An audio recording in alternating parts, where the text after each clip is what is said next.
estábamos hablando con Agustín Berrío. Yo te decía, lo simplifico para meternos en eso, que nosotros llegamos a esta intervención que es vejatoria de la soberanía y triste por todo lo ocurrido.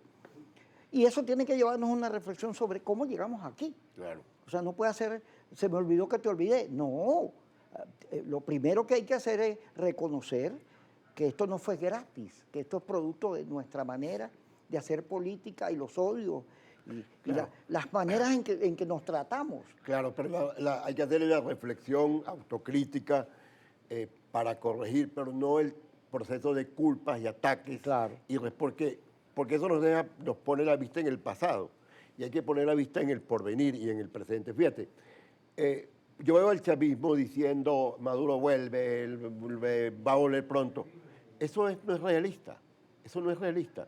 Mientras que estén haciendo eso no ayudan a que el país se encamine y el Estado y la presidencia encargada se estabilice.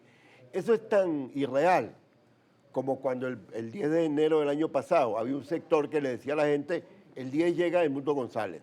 Oye, tengan la responsabilidad con sus bases de decirle que eso no es posible. Cuando el momento pasa, cuando las oportunidades se pierden, se perdieron. Ahora, a lo mejor Venezuela logra un tratamiento, no sabemos qué va a pasar con el juicio, pero suponte que el juicio proceda y hay una condena. Bueno, el presidente Biden indultó a unos parientes de Cilia Flores que estaban sentenciados por un juicio, un gran jurado, un gran proceso, digamos, y tenían sentencia y los indultó en una negociación política con el gobierno de Venezuela. Yo tengo un caso que yo quiero referir.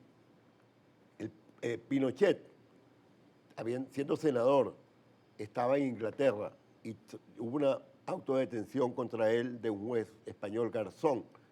Y el gobierno chileno y el pueblo chileno, el gobierno chileno de la democracia cristiana, de Eduardo Frei Ruiz-Tagle, hijo de Eduardo Frei Montalva, que había sido el primer presidente de la democracia cristiana en Chile y que murió en la dictadura, en una clínica, y que siempre se sospechó que lo había matado la dictadura. Esa familia teniendo ese dolor, ese presidente se la jugó porque Pinochet regresara a Chile y muriera en Chile. O sea, a lo mejor el caso de Maduro, yo creo que porque para Venezuela, sea como sea, es una humillación todo lo que está pasando. Ahora, esto no lo va a lograr el chavismo con esas manifestaciones, sino lo que tiene que hacer es ver cómo contribuimos todos. Nosotros debemos ser capaces de aprender, porque tú acabas de mencionar el 28 fue una oportunidad que votamos todos, pero lo votó la oposición y la votó el gobierno, porque era una oportunidad de un entendimiento, de un acuerdo. No hubo negociación. No hubo negociación. Ahora, y eso trajo a que llegara una fuerza extranjera y entrara en la principal fortaleza militar del país y se fuera. O sea, eso es una humillación. Ahora, no nos quedemos en la humillación y en los culpables, veamos cómo aprendemos de aquí. Y yo creo que esa es la tarea que tiene Delcy Rodríguez. Ahora, ¿la puede hacer? Yo creo que tiene cómo hacerla. Tengo entendido que es una mujer competente, que es eficiente, que es muy ejecutiva, tiene una buena labor en el plano económico, se ha entendido con los empresarios. Por alguna razón, los americanos la ven potable. Yo siempre sostuve que era potable para los Estados Unidos y están en proceso de fortalecer. Hay un lenguaje excesivo de Trump que no ayuda, pero no le hagamos tanto caso al lenguaje. Fijémonos en los objetivos. Trump ha dicho que tiene como plan el regreso de las petroleras a Venezuela. Imagínate lo que significa, Kiko. Quédate un momentico ahí, ya nos vamos a meter, pero hay una cosa que fíjate, yo veo la manifestación de hoy del gobierno, lo que ocurrió en la asamblea, el gesto con Nicolásito, que todo el mundo lo... Estuvo bien, sí, es normal. Lo respaldó, y todo lo que ocurre allí, los discursos, todo el luto. Y tú dices, bueno, tienen derecho al luto. Claro. O sea, tampoco te vas a poner, no, oye, no sean insensibles. Una de las cosas que se ha perdido en la política venezolana es la sensibilidad. No, el luto tiene que haberlo. Lo que pasa es que el luto... Pasa tu luto. Y se pasa el luto, claro. Lo que no puede ser permanente. No, y no abandonas a Maduro. Fíjate que hoy aparece en el New York Times que en el juicio se descartó que Maduro era el jefe del cartel de los soles, porque al final no había cómo probar que el cartel de los soles existía. Sí. Bueno, porque el Poder Judicial norteamericano es distinto al nuestro, es un Poder Judicial mucho más independiente y más apegado a la Constitución y a las leyes, y entonces el juicio es un juicio ciertamente político, pero los abogados, la ley tiene probabilidades de desmontar argumentaciones. Por una cosa, Kiko, porque la narrativa es muy importante para la política y la opinión pública. pero en el tribunal, en los estrados, lo que importa son los hechos. Ahora, Trump impuso la narrativa del narcotráfico. Yo lo dije muchas veces. Lo que falló el gobierno aquí al comienzo fue en no enfrentar la narrativa del narcotráfico y se empeñó en enfrentar la narrativa de la invasión. Fíjate que no es una invasión, es una operación puntual. Claro que hay una agresión a la soberanía, etcétera, pero no es una invasión. No, O sea, no, no no es una es una invasión militar. O sea, no vienen unas tropas, se quedan, porque si hubiera sido una invasión, han podido destruir el Palacio de Miraflores, el Fuerte Tiuna, la Comandancia del Ejército, el Ministerio de la Defensa. Nada de eso, nada de eso.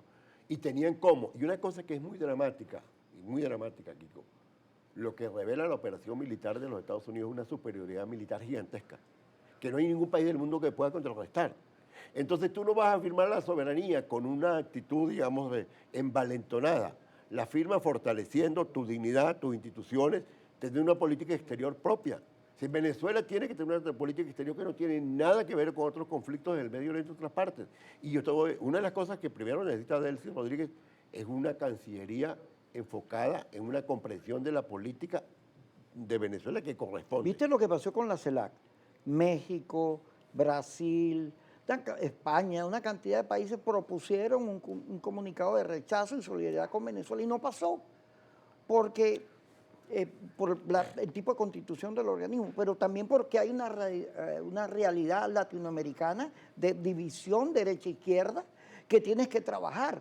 O sea, el gobierno, ya sea porque lo empujaron o porque priorizó otro tipo de política, se fue aislando. Pero además una cosa, Kiko, porque también esa cosa que Chávez creó, la CELAC, Petrocaribe, el ALBA, todo eso está agonizando, desaparecido. Entonces, también hay que la ONU está en crisis. Pues la ONU está en crisis, pero existe. La OEA está en crisis, pero existe. O sea, tú debes fortalecer tu papel en las organizaciones internacionales que existen, que tienen crisis, pero que existe. Es donde se debate y se decide. En cambio, y dijiste, voy a inventar una institucionalidad internacional latinoamericana propia. La CELAC no es real. UNASUR desapareció. Entonces hay que tener la comprensión de saber. Pero la OEA no sirve para nada. Bueno, la OEA, fíjate todo lo que pasó, que la OEA, eso era mal en la Santa María. Creo que hay que revisar esa claro. Fíjate lo que pasó ayer lo que pasó ayer en la ONU. Okay. Lo que pasó, la discusión que se dio ahí, que todo el mundo empezó a reclamar que los acuerdos internacionales, la legislación internacional para regular las relaciones de los países, que todo eso se está acabando con el tipo de intervención que hacen los Estados Unidos. Bueno, entonces, hay que replantearse claro, este mundo tripolar, claro. Tiene que plantearse un respeto a unos acuerdos mínimos. Y esos acuerdos mínimos pasan por ir al corte. Y después del corte discutir estas cosas, porque ahorita no se puede.